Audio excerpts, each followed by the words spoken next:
Should I talk about the steroids test or? Yeah, let's talk about that. Okay, but I'm wanting to make this video because it's a pretty serious matter. I recently got an email. If you're new to my channel, hi, I'm Make Squats. I am currently in the process of preparing for USAPL, USA Powerlifting, their Raw Nationals competition. So what that means is it's a big competition where everyone from the United States of America gets together and tries to see who is the strongest natural powerlifter. The reason I emphasize natural is because a lot of us, holla at me if you're one of these people, got an email not too long ago. Very intimidating email. Let me just check my email right quick. A lot of the people who maybe would raise suspicions that they are not natty, aka just like the strong people, get tested. Everyone knows that.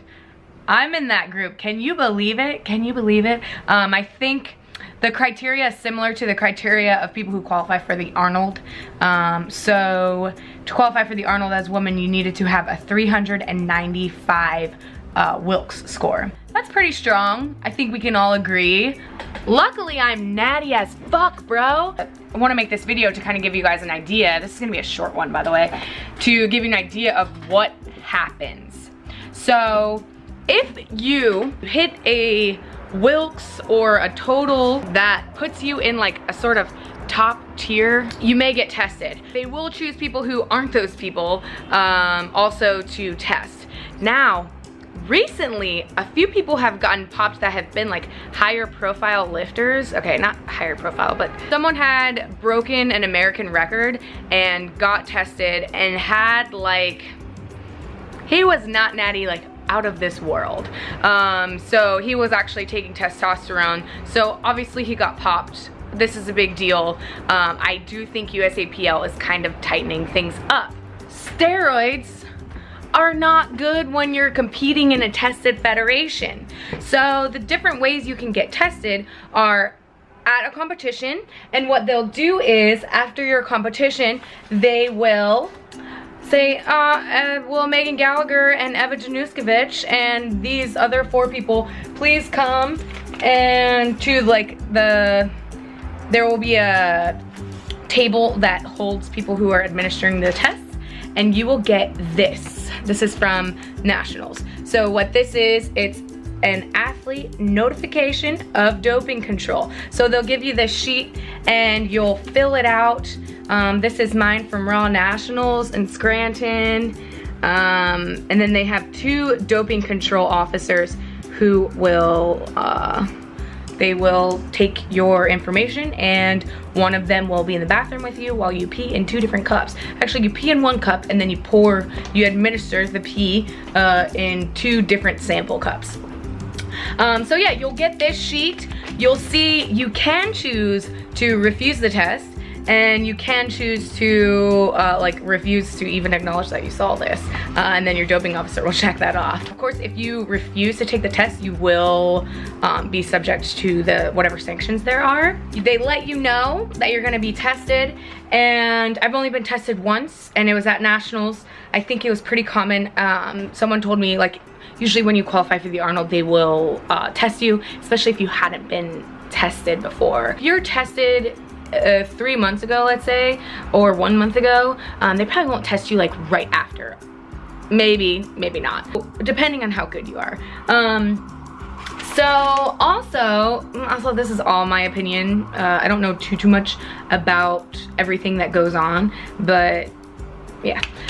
So then you line up with all of your friends who are all taking piss tests, and usually since meets end up at a hotel conference room, they will just have a room where they're giving the tests. 1 lifter at a time will go in. They'll have someone in the room at a desk kind of doing the paperwork and collecting the samples, and then there's 1 man, 1 woman, and depending on your sex, the corresponding sex will go in there with you and make sure that you are actually giving the sample. they're just watching you piss. Little did you guys know I'm completely natty, because this proves it. You can see this shows that they do a test for steroids, stimulants, and diuretics. This is just confirmation that it has been sent out to be tested. So you'll also get this. It's like a toxicology from the toxicology laboratory. You can see that. It's important, make sure that you bring your ID to any meets in case you get tested, because you do have to show some sort of identification. That's usually, I mean, usually nobody forgets to bring their ID, especially if they're traveling to get to a meet. But yeah, so I was just going through stuff and I found this paperwork from last year. And this year, I think they're tightening things up a notch, because I got an athlete locator form, an ALF. So this, in my opinion, USAPL, IPF, you know I love you, but this is where things get a little bit annoying for lifters. What this means is you have to let them know where you're going to be, like quarterly. So you have to let them know where you're gonna be at all times, pretty much. Anytime you plan on traveling, which me, it was like the entire rest of this quarter, I fill out where exactly I'm going to be and give them any hotel information that I have, any like friend's address that I have, let them know where I'm gonna be in case they have a representative who wants to do some out of meet testing. So you can get tested after the meet, and also you can get tested when you're not even competing. You have to be an active member of the federation. I don't know, there are definitely some rules, like maybe you have to be signed up for a meet before you can like take a drug test, or before they look for you to take a drug test. But yeah, you have to let them know exactly where you're gonna be. And then of course you let them know your home address, your work address, and your gym address. So, and you can kind of pick like time slots to where you can be approached for testing. So for someone like me, it's not too hard, because I work from home. Sure, you can like take a sample of my pee whenever you feel like it. But I know it can get complicated for people who like have jobs where they can't really be getting a hold of, or they're just busy people. I mean, for me to like figure out my planning and start booking hotels exactly where I knew I was gonna be, that's like, oh shit, I gotta figure this out.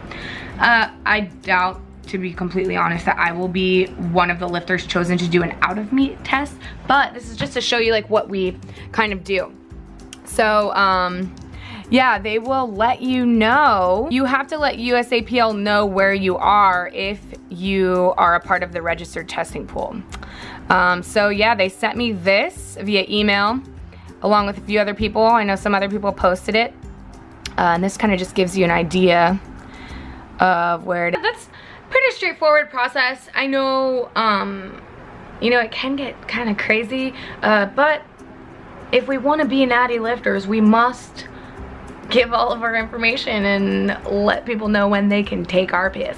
So yeah, I've been getting this one troll commenting that I'm not natty. Happens to me not very often, but you know, if you want to know who's natty and who's not, you just look at the people who have taken drug tests.